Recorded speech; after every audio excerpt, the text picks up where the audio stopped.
Here, I have the pleasure to sit down with former NFL tight end, now current, in my opinion, one of the best color commentators all in the broadcasting world, Greg Olsen. Greg, glad you made it in from Charlotte. The weather was terrible. Frightful. But how are you feeling? Doing great. It's good to be here with you, man. This is fun. Yeah, so we're here right now for those that want to know. It's the Project Play Summit that's being sponsored by Under Armour and run by the Aspen Institute, which, again, I know the youth movement in general is very important to you. And can you just talk to everyone else? Recently, you had some news with the Youth Inc. Launching for you specifically.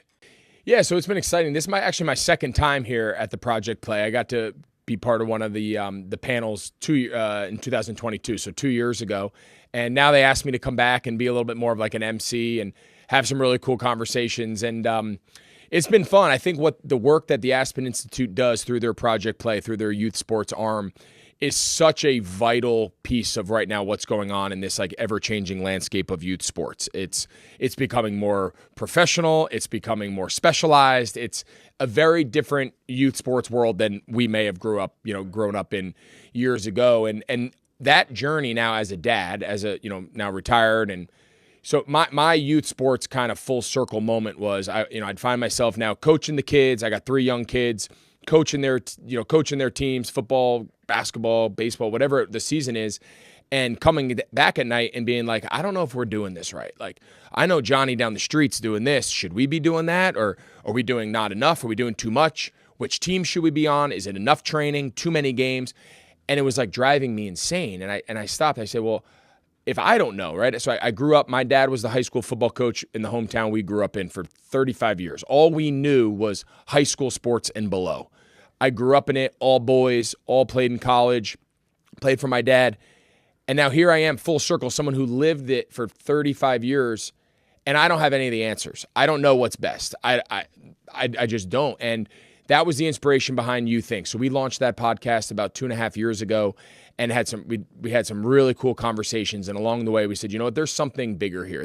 There's a bigger impact that we can make than just a singular podcast hosted by me, chasing people around, having conversations. Like, we need more contribution. We need more contributors. We need more people kind of playing into it. So we just recently launched this week the funding and the launch of You Think, which is kind of a rebranded version of the podcast, which is going to be a joint content platform where all things, all sports, multiple different content creators and contributors are going to add to just improving the youth experience, improving it for the parents, the coaches, the kids, and everyone involved, and then also improve the idea of the e-commerce component. So it's a joint commerce to content kind of joint collaborative approach, all in one platform that we think right now in a very fragmented world of youth sports, from top to bottom, we could bring a little bit of consistency, a little bit of a one-stop singular platform to service a lot of different needs. And we'll launch this fall. And we live every day of our lives in the youth sports world. So it just made sense that we would try to tackle this project in that same space. Yeah, I think it's really cool, the fact that you are doing this every single day with your own family, but you also realize the fact of how it can benefit others, because at the end of the day, this is the next generation that's going to live out their dreams. And if we're going to be honest here too, you started playing the sport that you ended up having a career out of from your youth time. That's where it starts. I go back to the day for me.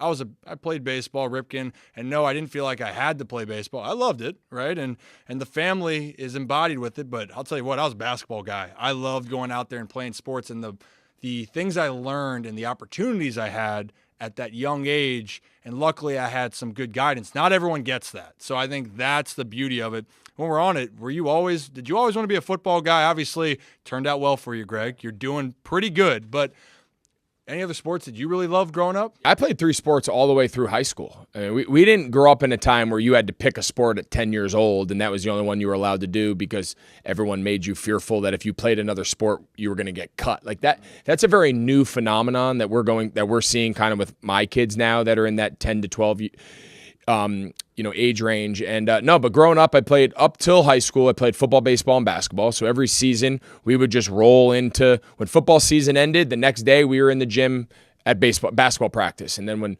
the last basketball tournament wrapped, the next day we would go to the cage, and we hadn't touched our bat since the previous summer. It just, that's how we grew up. And then in high school, I realized that baseball and basketball were probably not going to be my future. I just kind of played them to play. football was probably going to be my path at that point as a ninth grader. And so I didn't play baseball in high school. I ran track, but I still played basketball all the way through my senior year and obviously football. So we were products of multi-sport participation. I feel like it made me a better athlete. It made me excited when football started back again because I hadn't been doing it for the last 12 months. And I see a lot of that right now going on with kids that are only playing one. There's never that fresh start. There's never that I'm excited to go get my bat and start taking some swings because I haven't had it in 4 months. Those days are not happening. Well, for me, that's when I'd feel like I'd burn out. Like I really cherished going into the next season where I could reset because as you get older, as we know, it goes from being a hobby. You do it because you love it. It's gonna become a business and part of a lifestyle here if you go far enough. And then if you see that professionally, it's way different than what it was, and you got to deal with so many other situations, and you got to get your body. Your job is to have your body right to go out there and have success. At that age, you're just trying to enjoy the sports. Your body's trying to learn itself, and then go out there and figure it all out. Now I got to know. Now you have my mind swirling here. Baseball, like what type of player were you when you played? I was a catcher. All right. So I was a tall catcher. Yeah. I was okay. I mean, we played, I don't even know if there was like travel ball when I was growing up. I mean, we played, Little League as kids. And then as we got older, we played, it might have been like Babe Ruth, which I think was 13, which is Cal Ripken baseball, which my kids played Ripken. I was telling your dad. But that was like, they were like 8. That was 12 and under, right? And then 13 and over is Babe Ruth or whatever it is. So then, then we just played for our school. Like we didn't do all this traveling around. We played with the kids, the same kids that were on my basketball team were on my baseball team. And the same kids that I played football with were the kids I played basketball with. It just, so I mean, I was okay. I don't think baseball was ever in my future. We'd play some cool tournaments and we'd travel around and play across New Jersey and the Northeast and have fun with it. But we were a town all-star team, whatever that is. Yeah, so you weren't piping balls over the left field wall, or I'd like to believe I was. I was a righty. Not a lot with my left hand, but I was a righty catcher. No, but I thought maybe I was a. My hitter, swing is so sweet that you maybe thought I was a lefty. There's something about those lefty swings, man. People say I had a lefty swing, but they did not say it was sweet. I'll be honest. God, were you lefty? I was. Lefty. So my 12-year-old's a lefty righty. Ooh. He's a lefty thrower, which is very bizarre. Ricky Henderson. No, who am I thinking of? Who was the lefty thrower, righty hitter? There was a guy. Was it Ricky Henderson? I think it's Ricky Henderson. I think I might have been right. Fact check that. Fact checked it. Yeah, so it's very bizarre. He, from the time he was little, swings righty, throws lefty. I know obviously the opposite is more common, but I was righty till the day is done. So is that why then also, and this will lead into the next question, but your hip mobility might have started? Yeah, so we'll get into that later. There, yeah, just great, just from being in that catcher's crouch. Catching position for sure. One off camera. Ricky Henderson threw lefty and hit righty. Okay, so this is why we have everyone here. Listen, we got great research here behind the cameras, but we're starting to play around with just like get on the other side and just hit it off the tee and just like maybe become at least respectable lefty, because it's kind of weird, but you just got to let kids do what they are. People asked me with my dad when I was a kid, they're like, well, why didn't you make him throw right? Well, my dad didn't really know actually how he found out I was left-handed. He was hitting in the batting cage, and apparently I was just a young stud at 2 or something like that. Right, of course. And I picked up the ball with my left hand, and he didn't think there was any chance that what would I do, but I picked it up, drilled him right in the back of the head, and he thought a ball fell from the ceiling. So then he turned around, I did it again, wham, he caught that one. Junior Obviously. can pick up pretty quickly. But yeah, so that was the example of it, but whatever it may be. But kind of leads me into this thought then. From the other sports, is there something then that transferred that sticks out to you that maybe helped you when you got into college and professional? Is there any like one specific trait? I know for me, I'd like to believe basketball helped me with my lateral quickness. My teammates think otherwise with size 15 feet.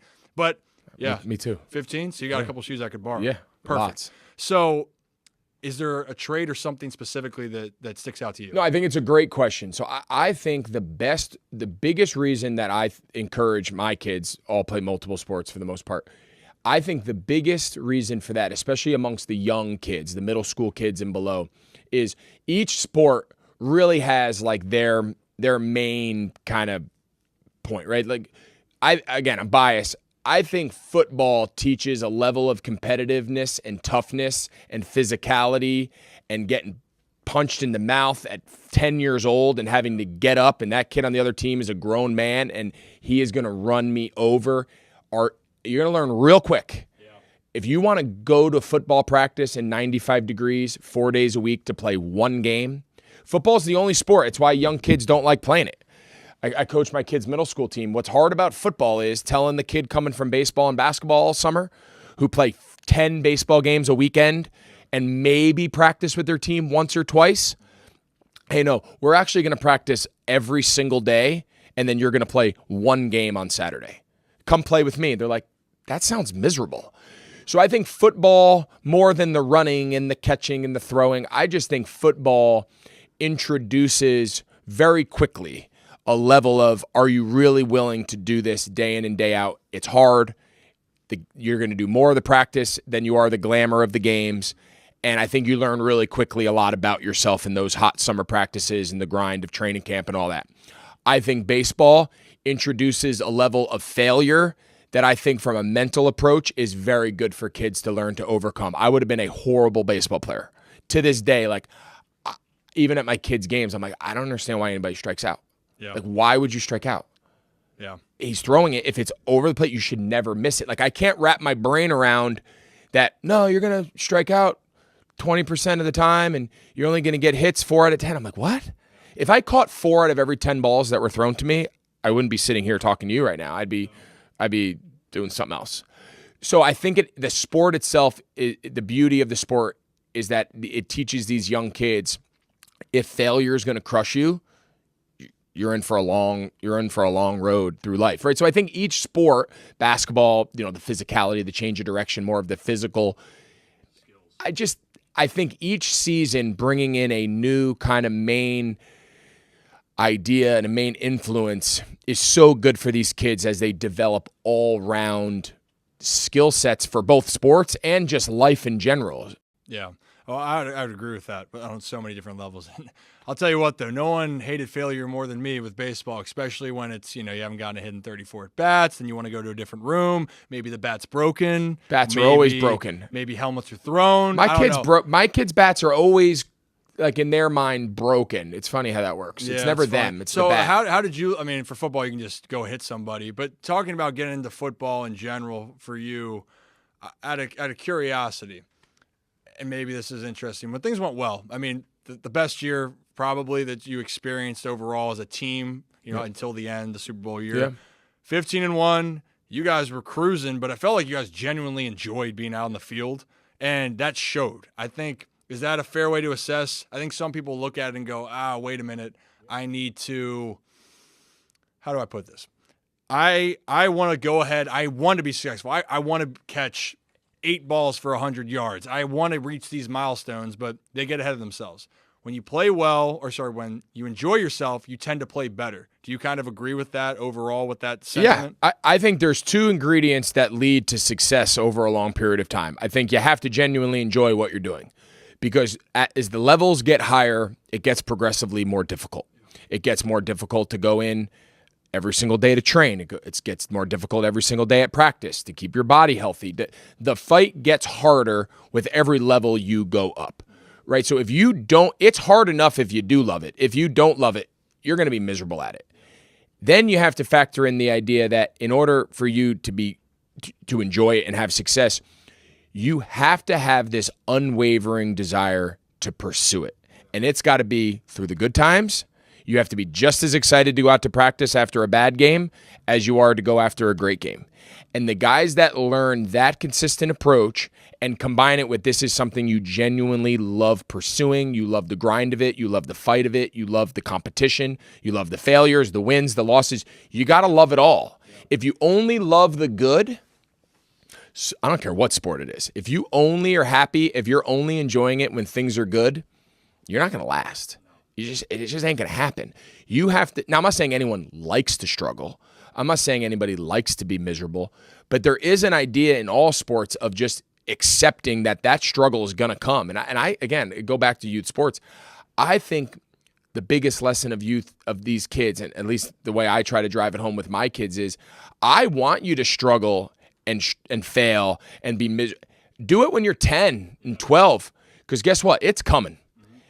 I'd rather you get knocked out the first inning of a game where you give up 7 runs before you record an out in a 11U baseball game, and you come home to mom and dad and you cry and you're feeling bad and we pick you back up and on Monday we get back to work, than as an 18-year-old senior in high school in the state championship or as a college freshman or whatever level. Like, that failure's coming, and I think the more we hide the kids from it, the more of a disservice we're doing. But back to your original question, yes, we genuinely had a group of guys that loved what we were doing. Now, we also loved that we didn't lose a game until after Christmas, so that also helps. You know, I've been on teams where you feel like you can't buy a win. It's not that much fun. So, you know, winning is fun. Success is fun. But you have to be equally as motivated and driven to go after the bad as you are. When you're winning every game, everyone loves coming to the locker room on Monday. You can't kick guys out. But if you've lost 3 or 4 games in a row, is that locker room on Monday empty? Is it a ghost town? Because if it is, now you got a real problem. It's going to be hard to get yourself out of it. We do some quick hitters Yeah, here. let's do that. How about we do that? Quick hitters here. Talking about moments and the game's going to humble you. You have a moment when you got to the NFL where you're just like, you know what, I got humbled. One of the guys I'm friends with, I'll not say his name for this case, but he said Christian Wilkins made sure to put him in his place when they played. The Ravens played the Dolphins. Do you have a moment of like, oh, hey, you're feeling pretty good, and he let you know, yeah. Oh, I mean, yeah, I've had my fair share. I mean, I can think of Michael Strahan, my rookie year, taking me, like, he took me into the fullback, into the guard, into the running back on like a 3rd and 1 short yardage play that I was lined up at tight end. James Harrison made me throw up in my mouth one time because he hit me so hard under my throat that he made me throw up in my mouth. Remember James Harrison and the Steelers? You guys, here in Baltimore, you guys know him well. But then I've had games where I thought my career was over. I mean, I played a game, and it was ironic. I was with the Bears at the time. They're who drafted me, and I was playing against the Panthers, who I eventually went on to play for. And I had 2 balls thrown to me, caught them both, fumbled them both, lost both fumbles, and we lost the game. Really good. So that was like my second year. That was like 2008. That was like my second year in the league. I'm like, I'm done. I'm never going to play again. They're never going to throw me the ball again. And I ended up playing 14 more years. So you get through those bad games. In football, they seem more severe because you only play 1 a week, and that was the longest week of my life, going out to practice every day, and you're just like, I need another game to like put that behind. The one nice thing about baseball and basketball and these other sports is like, all right, you played like shit. We have a game in like 2 hours. So you better get back on the horse and go. So no choice. Football is a lot more, like I said, that's why I'm not a great baseball guy, because like my brain just doesn't operate in that. Like every game is the end of the world. Well, I mean, yes, it is the end of football. The world. In football, not in baseball. Well, baseball also could be the end of the world. I can talk to you about some teammates that think it's the end of the world. I had my moments. I have some guys on speed dial that can tell you about their moments. But you're also like, you're a big dude. Yeah, like you're. What was the right term? I don't mess it up. Fat? No. Oh, no, I wasn't sure what you were going with. You are fit with F-I-T. I wouldn't say I was going to say shit brick house. Is that the right brick term? shit house. Brick shit house. There you go. There it is. See, yeah. It's okay. It's why we're a group. We're a team. Great. It's a team effort. But so, like, I mean, you looked like you could go out there and be built in a lab and go, wreak havoc on the field, which you did. All right, another thing then, and we'll wrap it up here in a second. Were you superstitious as a football player? Yeah, I had superstitious, I would say borderline superstitious / just like very, like my routine was always the same. Okay. Like, so I would say superstitious is probably. Like with eating food, yeah, would like that be part of breakfast it too? for the game. I'm eating the same thing every morning. Okay. If we won the last 3 games, whoever rode in that car heading to the stadium, your ass better be in that seat. It doesn't matter if you're leaving your wife at home. You're not driving her. You're riding with us. She's got an Uber. Like, we're not messing. We got to control what we control. And then the game doesn't go your way. Next week you can ride with your wife, but we're not riding with your wife until we stop winning with you riding with me. You know what I'm saying? When you're hot, you're hot. When you're hot, you're hot. You got shoot or shoot. You know what I mean? We got to just keep shooting. Yeah, and this is another thing. Now that you're in broadcasting, maybe we'll talk about this a different time because I know cameras overheat and all this is happening here. But you probably eat during the game, during the Oh, yeah. broadcast, right? Lot So of maybe eating. this is this. Have you ever had a crab and mac and cheese hot dog? They have it at Camden Yards. No. You haven't had that? Well, It's we're just- supposed to go tonight. Stuggies has it there. Is it worth it? It's good. Again, it's a topping, right? So it's a hot dog with crab and mac on top. Correct, right? So again, like, but if you were going to get a hot dog, Greg, let's just say you got options here. You got the condiments all laid out. Condiments, or you don't have to put any condiment on. Yep. What are you putting or not putting really on your dog? boring. Yes. So I'm just using like a good spicy mustard. Oh, I'm sorry. okay. I was hoping plain. Like, I actually eat plain. I mean, I'll eat a plain, but like if I don't have any, but I'm just a spicy mustard, up and down and back, put it on and crush it, and it's I don't even need a plate. I mean, it's gone in 2 bites. But I don't do like chili. I don't do See, that's sauerkraut. But that to me is like a topping. You know what It's I a mean? topping. It's not a condiment, you know, it's where people get all messed up. fair Like, enough. That's an why I interesting- kind of look at that. It's an interesting differentiation, but nonetheless, I think you're right. DaCosta roasted me for that take. He's like, yeah, my son eats a plain hot dog. Think it's kind of weird. He thinks he's going to be a star NFL quarterback. I'm like, damn, Eric, you know, but tell me how you feel about him, but tell me how you feel about me. Yeah, little did he know he was shitting on you. Yeah, it was all deflected at me here. I would rather eat a plain hot dog than a hot dog with like sauerkraut, relish, or any of that, if that makes you feel any better. I mean, hey, I'm cool with everyone's choices. I just said, hey, eat your dog how you want to Yeah, eat your fair dog enough. here. That's That's fair. good. Well, hey, let you get out of here. Appreciate you taking man, the it's fun. time, and we'll talk again in the future. Awesome. Good time, man. Good talking to you.